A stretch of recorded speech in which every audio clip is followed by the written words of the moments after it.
Hey guys, welcome back to my YouTube channel. I hope you guys are doing great. So let's see another problem in array playlist, which is merge intervals.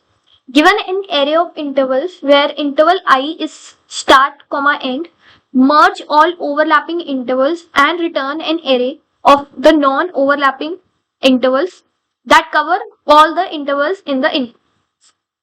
Okay, let's take this test case and understand basically what they're asking us to do in the problem. So in the problem, right, they are asking us to merge all overlapping overlapping intervals. Okay,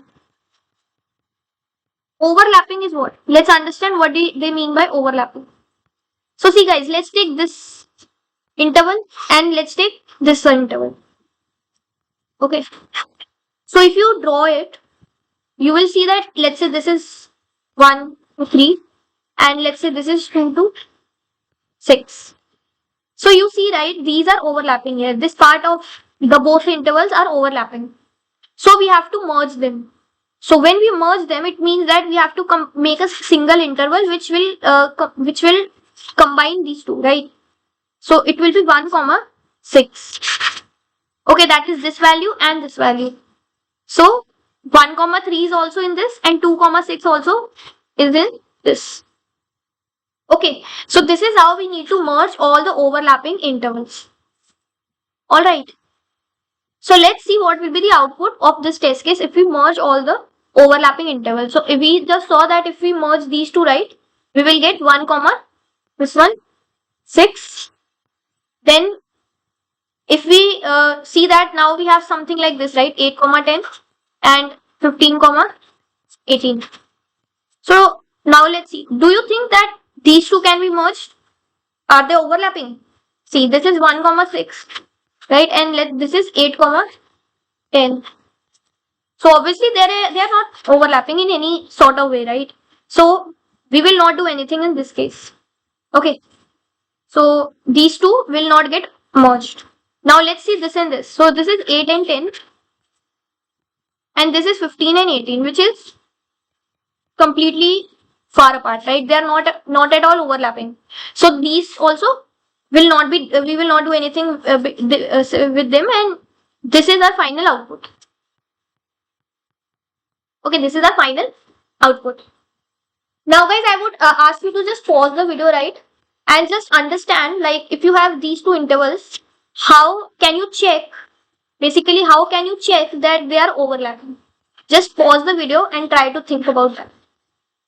So guys, I hope you have tried and you might have got the idea. So see, if you have 1 comma 3, right, and you have 2 comma 6, and you have to check whether these two are overlapping, what you can do is you can check the last value of the first interval, which is 3, and the first value of the second interval, which is 2, and see if this end, so this is the end, right, and this is the start. So if this end is greater than the start, then it means that they will be overlapping, right? That is easy, right? So here if you see, this was 1, right? So its end is at 3. And this is 2, which is the starting of the interval, and it is less than this 3, means it occurs before the 3. Before 3, right? So they are overlapping. So in that case, what will be the final interval? Final interval will be this one, which is 1, comma, whichever, if this is greater or if this is greater. Let's say here in place of 3, let's say it was 10, right?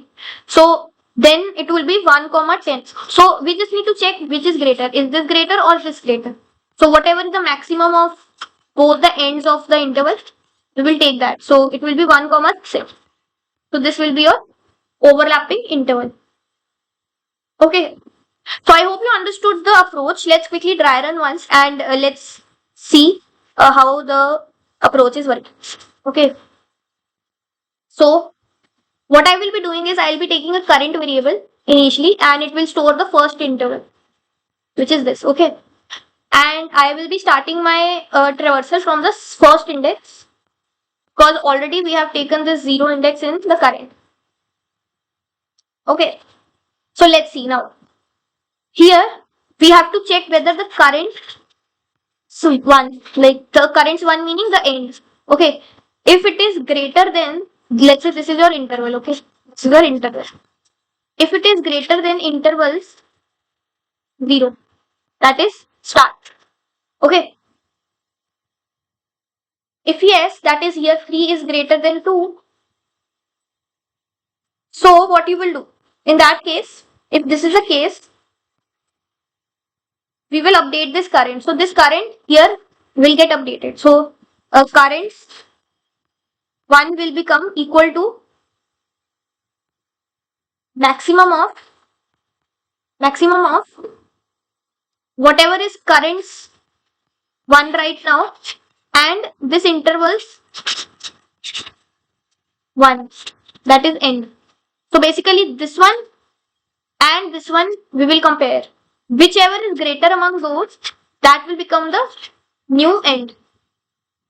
Okay. So here in place of 3 now, you will get 6. Okay. This is your logic. Now we will move ahead. Interval will come here. Okay. So now interval has value 8, 10.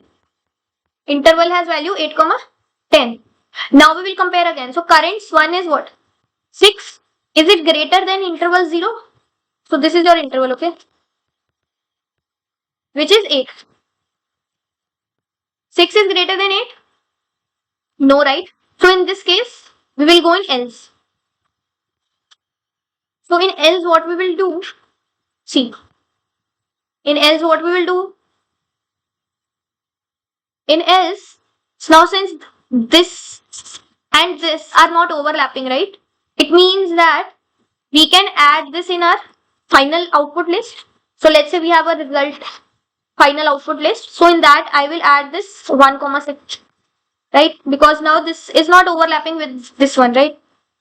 So this is a possible answer. So I will write rest dot add current, whatever is current. And then also now since I have to move forward, so I will update my current with interval. So this interval, right, will become current now. So now current will become 8, 10. Okay. Now let's move ahead. So we come here. Now again this interval. So current 1 is 10. Is it greater than interval 0, which is 15? No. Hence we will not do anything and we will go in else. And in else, right, we will add this current in the resultant list 8, 10. And this will get updated to the new interval, which is 15, 18. And at last we have traversed the entire array, and whatever is lastly in the current, just add it to the output list because it's clear. So this is your final output. These are the two conditions, this condition and the else, which you have to take care of. So guys, I hope you understood the dry run and the approach. Let's quickly see the code. I will give the Java and Python code in the description. So see, also one thing which I forgot to tell you is that in this case, right, in this test case, this intervals were sorted, right? This was sorted like 1, 2, 8, 15, right? But what if they were not sorted? Let's say here in place of 2, 6, you have something like this. 8, 10 is here, and then you have 2, 6, right? So see how will it affect your answer? You will have something like 1, right? It might happen that you miss some interval. So let me just, okay, just let me raise it. Okay, basically what we are comparing, right? We are comparing, let's say this is our current, okay? This is our current. 1, 3 is current, and this is your 8, 10 is your current interval.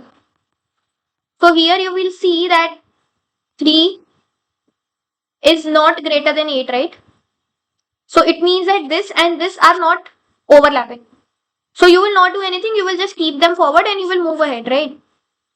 But ideally, this 2, 6 should be compared with 1, 3, right?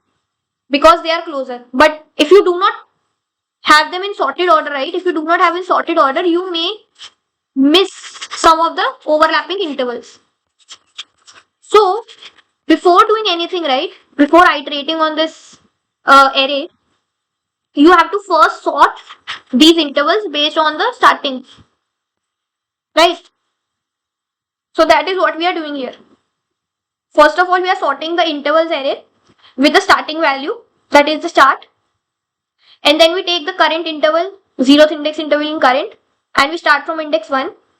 If the interval start is greater than the current this, right, we just add in the resultant and update the current. Else, if this is smaller, we update the currents 1, and at last you add the resultant in the current.